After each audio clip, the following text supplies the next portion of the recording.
আর এখান থেকে কেউ কিন্তু আমরা আনন্দ করব, সব ঠিক আছে, কিন্তু আমরা কিন্তু নিজেদের আয়ত্তের মধ্যে থেকে করবো যা করা।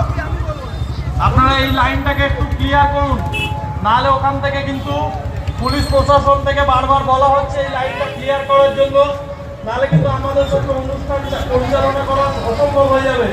এই জায়গাটাকে আপনারা একটু ক্লিয়ার করে দিন। যারা আমাদের ভলান্টিয়ার আছে তাদেরকেও বলছি ঘুরে আসি